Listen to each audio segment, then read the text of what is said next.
सभी श्रोताओं को मेरा नमस्कार। आज हम सावन मास में पड़ने वाले मंगला गौरी व्रत की कथा सुनेंगे।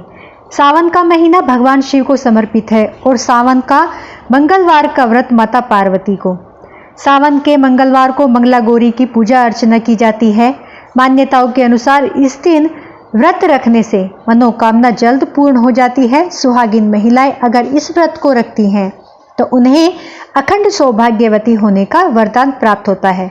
सावन में मंगलवार को सुहागिन महिलाएं पूरे दिन व्रत रखकर शाम को मंगला गौरी की विधि विधान से पूजा अर्चना करती हैं और व्रत कथा पढ़ती हैं। जो महिलाएं उपवास का पालन नहीं कर सकती वे भी कम से कम पूजा तो अवश्य ही करती हैं। इस कथा को सुनने के बाद विवाहित महिलाएं अपनी सास तथा नंद को 16 लड्डू देती हैं। इसके बाद वे ही यही प्रसाद ब्राह्मण को भी देती हैं।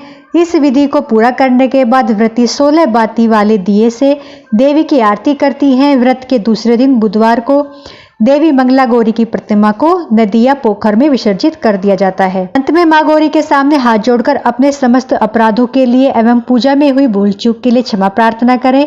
इस व्रत और पूजा को परिवार की खुशी के लिए लगातार 5 वर्षों तक किया जाता है। अतः शास्त्रों के अनुसार यह है मंगला गौरी व्रत नियमों के अनुसार करने से प्रत्येक मनुष्य विवाहिता के वैवाहिक जीवन में सुख की बढ़ोतरी होती है। पुत्र पौत्र आदि भी अपना जीवन सुखपूर्वक गुजारते हैं।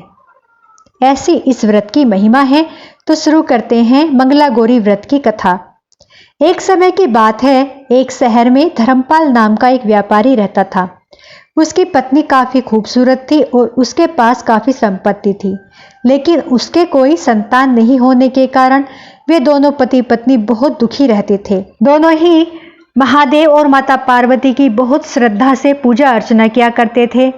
इसके कारण उन्हें एक पुत्र की प्राप्ति हुई, लेकिन साथ ही उनका पुत्र अल्पायु पैदा हुआ। 16 वर्ष की उम्र में सांप के काटने से उसकी मौत हो जाएगी।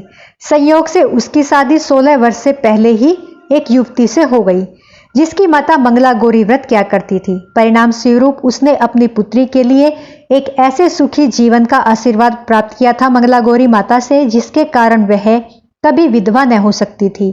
अतः अपनी माता के इस व्रत के प्रताप से धर्मपाल की बहू को अखंड सौभाग्य की प्राप्ति हुई। विवाह के पश्चात वह कन्या भी मंगला गौरी व्रत करने लगी। इसी वजह से धर्मपाल के पुत्री ने 100 साल की लंबी आयु प्राप्त की। तभी से ही मंगला गौरी व्रत की शुरुआत मानी जाती है। इस कारण से सभी नवविवाहित महिलाएं इस पूजा को करती हैं तथा गौरी व्रत का पालन करती हैं और अपने लिए एक लंबी सुखी तथा स्थायी वैवाहिक जीवन की कामना करती हैं। तो बोलो मंगला गौरी की जय। जय माता मंगला गौरी। सभी से मेरी हाथ जोड़कर विनती है, मेरी वीडियो अगर आपको पसंद आई हो तो प्लीज लाइक सब्सक्राइब शेयर जरूर करें। सभी को मेरा हाथ जोड़कर प्रणाम।